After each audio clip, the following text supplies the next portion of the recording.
Get off my lawn. Don't turn around in my driveway. And don't drive slow if you're in the left lane. Scooby-Doo-bop-bop-a-deep-a-doop-bop-bop. Surrounded by brilliance.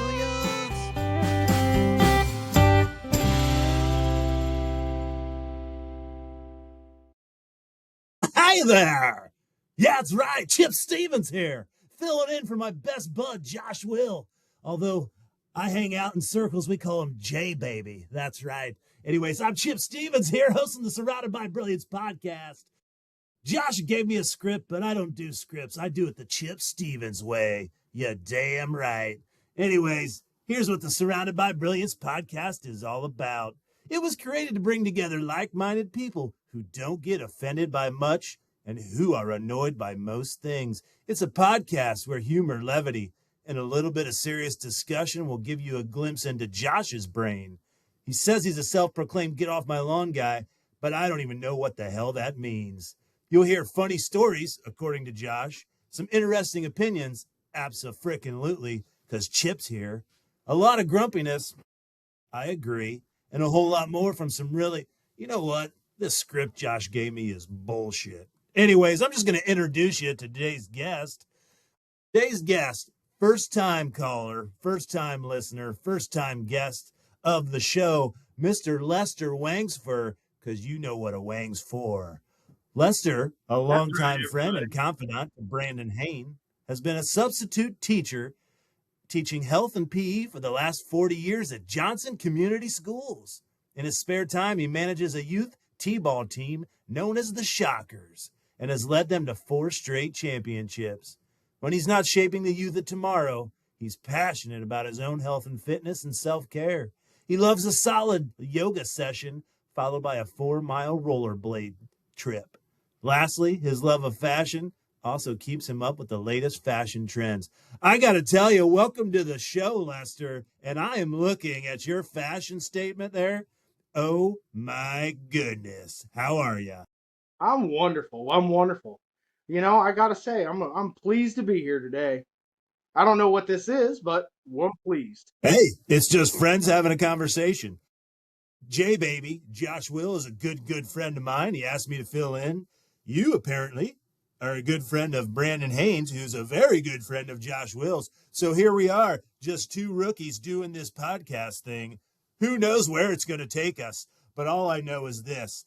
I cannot stop looking at that comb-over. It is magnificent. I tell you what, I was over Wonderful. Here, we were over here discussing, as you know, maybe Brandon might have told you that he's a 3-time Friday Night Softball League champion. So we were over here discussing some strategies of the upcoming T-ball season, trying to go for number 5, as you might know. And he says, he goes, I got something to do. I got to go catch some ladybugs for my collection. So, yeah. Can you sit in and do this? Yeah. And I said, I would love to. That's what friends are for. Yeah. Look, Josh told me the same thing. He said, hey, I got this worldwide podcast where millions and millions of people listen, and the show must go on. Chip, can you fill in for me? I said, anything for you, J-Baby. So here we are, again, straight from the hip. Oh, Chip Stevens style. All right. I am going to follow a little bit of this script Josh gave me because, again, I don't know what the hell I'm doing. So he wants me to ask you some questions and learn a little bit more about you. Here's the thing, Lester. We just learned a hell of a lot about you. I want to dig in and learn more about this T-ball team. First of all, what age group are we talking here? I think 9 is. You think? 9 is pushing it, I think. But we don't follow the rules, really. We've had a couple people question their. Oh, do you pay your players? It's got a couple 12-year-olds posing as not technically 7-year-old. Not technically. We had a couple kids in junior high last year, but we didn't tell the parents that. So we just kind of wing it, just like we're doing today. So what I'm hearing here is you illegally put junior high kids on a T-ball team specifically to win the championship. Whatever Now, you got to look, do to win, baby. Just win, baby. For fear of prosecution, you don't need to admit anything. But I got to tell you, it's brilliant. It is brilliant. What's going on in your life right now? I know the T-ball thing's going on. I know you have a passion for fashion vis-a-vis that comb over, that shirt, and by God, that glorious mustache. Tell us what else is going on in old Lester's life. You know, it just filling in at the junior high here lately. I'm passionate about the physical education, passionate about the health class. We got to do what we got to do. I'm a avid mountain biker, rollerblader. Love it. So love it. Try to get out and about. It's been a little rainy here lately, so sometimes you just got to do the gazelle machine at the old gym. Gazelle. Back in my day, that's what the ladies called me, the gazelle, if you know what I mean. Indeed. Yes. Indeed. Ladies, if you're listening, the gazelle. Anyways, look, he says, I'm supposed to ask you how we know each other. We don't know each other, clearly. So we're going to skip ahead. Are you aware of the phrase, get off my lawn, Lester? I've heard it. I've heard Brandon talking about it. I'm not really quite sure what it means, but we'll just wing it. If I'm being complete. We're going to swing. Let's wing it. But if I am being complete. What did you just say, my friend? I said we're going to swing for the fences, just like I tell my team. Just swing for the fences, baby. That's right. Yes, you're 12 years old. Swing for the fences and hit it off this tee. You're bound to win championships. Look, I gotta say, if I'm being completely honest and blunt here, when I hear the phrase "get off my lawn," you know what it probably means to me? I'm guessing your neighbors say it a lot to you because while you seem like a really likable guy, you're probably not the type of guy that families want in their neighborhood. Or I could be wrong. But anyways, when you hear the phrase, get off my lawn, what does that phrase mean to you, Lester? I would have to say, well, I'm just going to go what my neighbors say to me. Get the hell out of here. Nobody wants you around. I don't even think that my T-ball team coach's parents want me to teach and coach. But you know what? Well, I'm here for the W's, baby. That's the price you pay for a winning championship dynasty. But very interesting. So we're gonna stroll along here, okay? Josh has this thing called the Surrounded by Brilliance Get Off My Lawn segment, where, quite frankly, I love this. This is a pastime for me. Bitching and complaining about pretty much everything in my life. I love it. Anyways, apparently he's been compiling this list, and he talks about things that annoy him. And I was going over this list, a variety of things. And let me tell you, Josh is one grumpy son of a bitch. He really is. So, anyways, do you have a situation or scenario in which you might be perceived as a get off my lawn guy? Well, I'm going to go with something that I regularly hear my students complain to me about, and or my athletes. When I blow my nose, I happen to be a one of those guys that's the foghorn nose blower. Ooh. You just got to get in there and explode it. You can't control it, but you just got to do it. You know what I'm saying, baby? You just got to swing for the. So you get it out. You got to get it out. So if I'm correct here, your own get off my lawn scenario is about yourself being annoyed. So do you annoy yourself when you blow your own nose? I personally don't. My students and my team think it's annoying. Farted. But I yes. don't care. So you don't get annoyed by it. Okay. All right. You don't get annoyed by it. I don't get annoyed by it either. I don't get annoyed by anything. I'm with you. I'm a winner. Because you're a winner. Winner, yes. And is that what it'll say on your... The ladies love you, Lester. Is that what a long time from now? Is this what it'll say on your tombstone? Lester Wangsfor. He's a winner, and the ladies love him. That's right. Okay, I like it. In preparation for this, I decided to put together my own get off my lawn scenario, and it's a little specific. Again, I went back and watched a bunch of the podcasts Josh had done before. True story, I didn't watch any of them because I don't give a shit. But he gave me a little bit of practice, and I said, "Oh, I can find something to complain about." He said, "Just one thing." So here's what really chaps my ass, Lester. When I make an appointment on the Sports Clip app to see Julia and have her give me the MVP treatment, and then when I show up, Julia, yes, when I show up to Sports Clips, Julia's nowhere to be found. And I have to deal with Karen. Now look, Karen's a nice gal. She really is. She's just a nice lady. But she is completely unable to replicate the MVP treatment that Julia gives me. Well, I have to say, though, my frustration is that is a lovely haircut. Go ahead, carry on. That's a lovely haircut. I know. It's I mean, look, this is premeditated. This doesn't happen overnight. It's a lot of work. But anyways, look, no, it's hard to duplicate the treatment that Julia gives old Chip.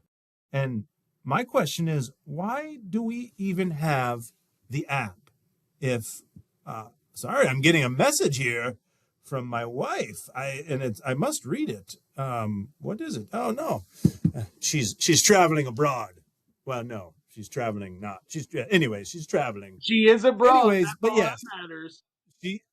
She is a lovely broad. But look, I know in today's world of PC and such and so forth, you cannot call a lovely woman a broad.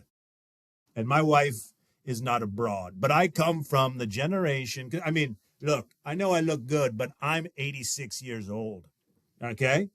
But back then you could call the ladies broads. And anyways, I think we're getting off the rails here. So yes.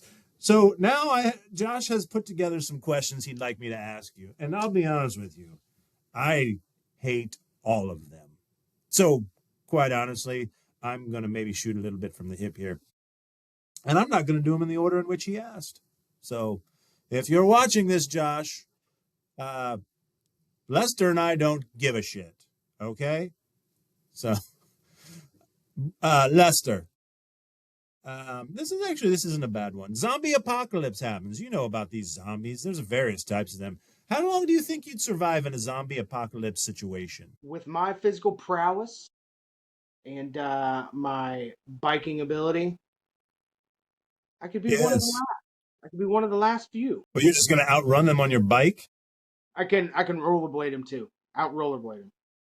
You bob and weave, rollerblade, bike. I'm not much of a runner, Josh. Yes. Except around the bases. What do you mean around the bases? You coach the T-ball team. Are you telling them? Are you putting yourself in the lineup? Sometimes you have to show them how to play. You have to put the boys in their place. If you know what I mean. Got to do what you got to do. Look, if Chip knows anything about winning championships, I got a championship right there. I won that for America when I fought in Vietnam. I didn't. I lied. No, I'm kidding. I lied and told them, I lied. And I went to Canada.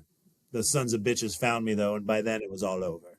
So, anyways, but I'm a proud American, Chip Stevens. How old are you, Lester, if you don't mind me asking? Well, some say I look 40. Some days I feel 70. But I'm just going to leave that up to the imagination. We're going to go in the middle. Somewhere in the middle. Okay. The ladies okay, yes, somewhere in the middle, I believe would be 55, which you don't look a day over 50 as far as I'm concerned. Okay? Much obliged. Anyway. Yes, yes, yes, yes, yes. If you could rewind to when you were 20 years old and you, I told you you had to either give up your looks or your sense of humor the rest of your life, which one would you give up and why? Well, that's a hard one. I am a handsome devil, and I am a Big lady. fan of yourself. I like it. I am a Yes, lady yes. killer. Uh, I would have to say my sense of humor. I've never really been that funny because I'm a winner. Okay. All right. All right. Yeah. You know what? I can see why you and Brandon are good friends. You are, as they say in my generation, two peas in a pod. Oh, yeah. Two peas in a pod. All right. So you're a big fan of your looks. And look, I'm looking at you right now. And had you picked sense of humor, I would have told you you were a fool. Anyways, in the spirit of that question, here's a follow up. Well, somewhat similar. Not really a follow up. I just said that because it sounded good. Who would play you in a movie about your life? That's a tough question, but I'm gonna go I with know, because you are a handsome devil. the late great Chuck Norris. Oh, R.I.P. Charles. Chuck Norris, man, was a Texas Ranger, a war hero, Walker. an Yep, athlete, yep. a karate champion, Delta not Force. far off from my own personal life. I'm going Chuck Norris. Very good. And he I also think Chuck. had a fantastic mustache. My God, did he? I have magazines upon magazines of Chuck Norris, only and specifically so I could look and just lose myself staring at his mustaches. It's the inspiration for this. This is years and years of work. Thank you, Chuck. Oh, Chuck. Chuck should have been in the blood sport. He could have won the Kumite.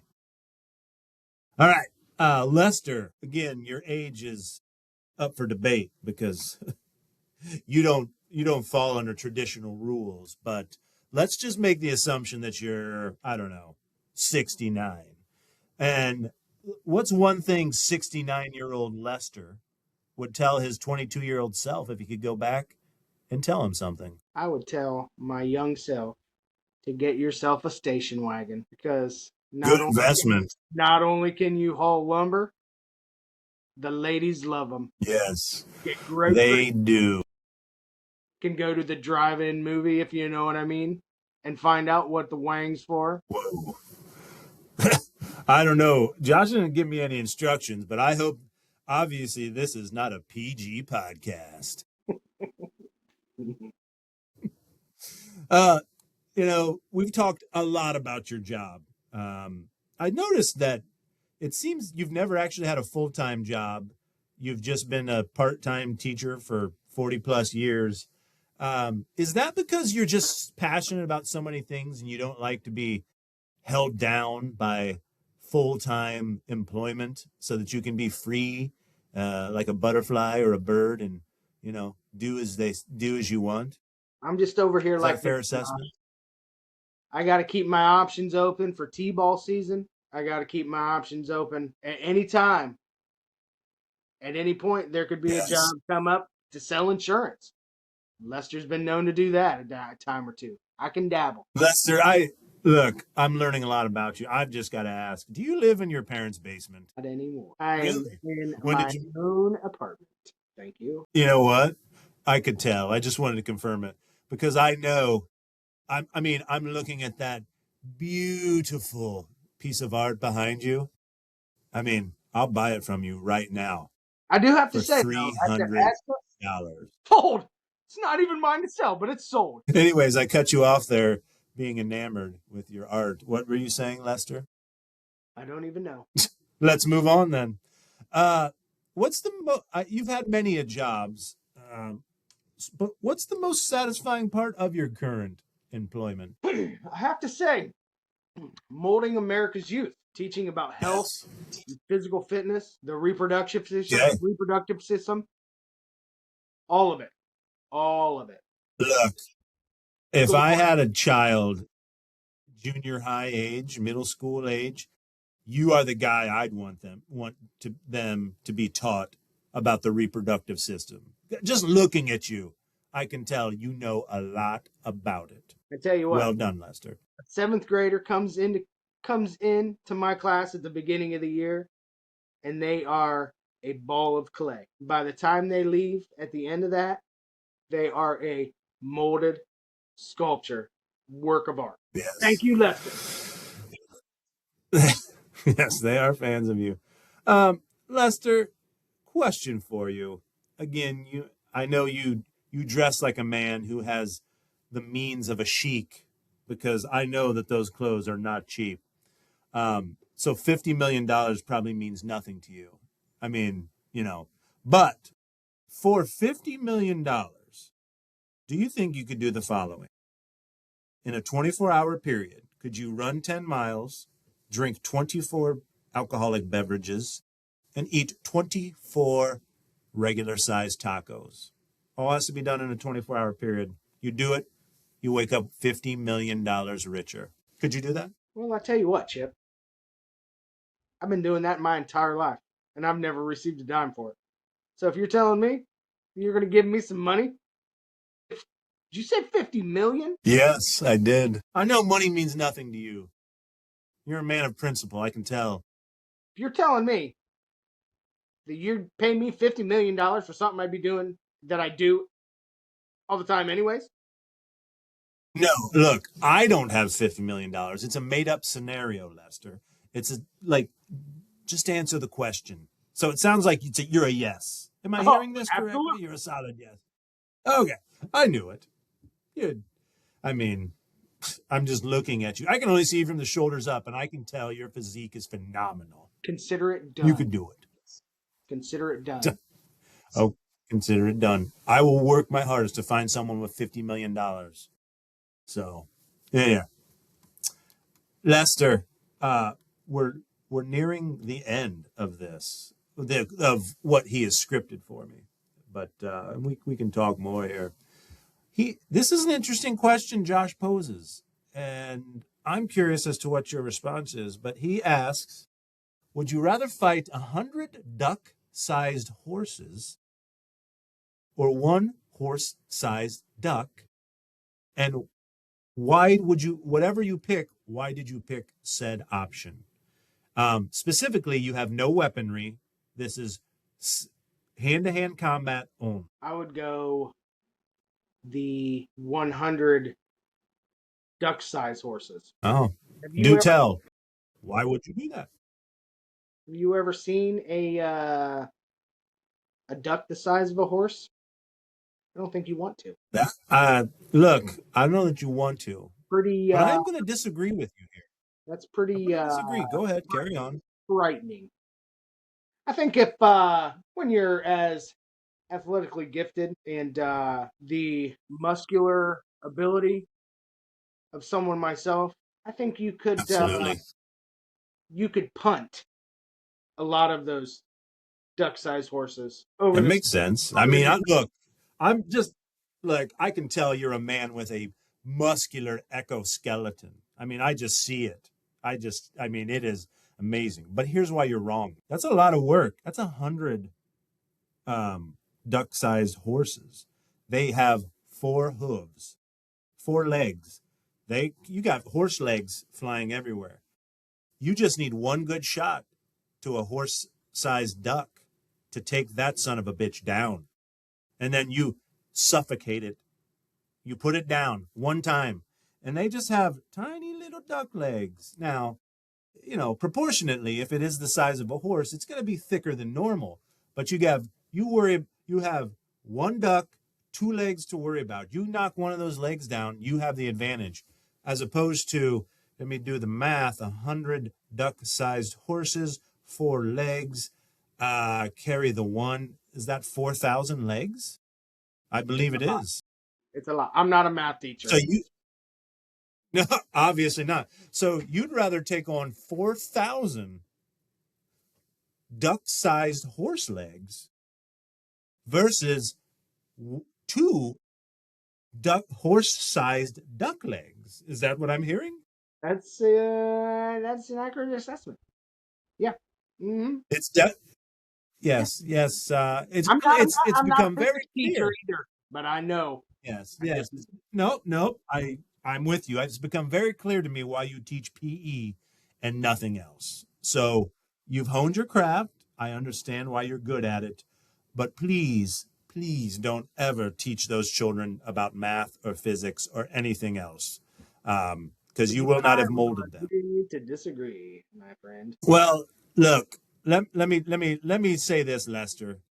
For the last 27 minutes, I've had the privilege of getting to know you. You're the type of guy who I'll probably never see you again, and that's okay with me. Never But say never. I am glad we had these 27, nearly 28 minutes. I don't know if this will ever air because Josh said we're piloting it. I don't know what a pilot is other than someone who flies a plane. But this has been fun and enjoyable, and I appreciate your time. Do you appreciate mine? Absolutely. It's been a pleasure. You bet. Yes. This is Chip Stevens and Lester Wangsfor signing off on the Surrounded by Brilliance podcast. Stay classy, Internet. Adios, my friends. Get off my lawn. Don't turn around in my driveway. And don't drive slow if you're in the left lane. Scooby-Doo-bop-bop-a-deep-a-doop-bop-bop. Surrounded by brilliance.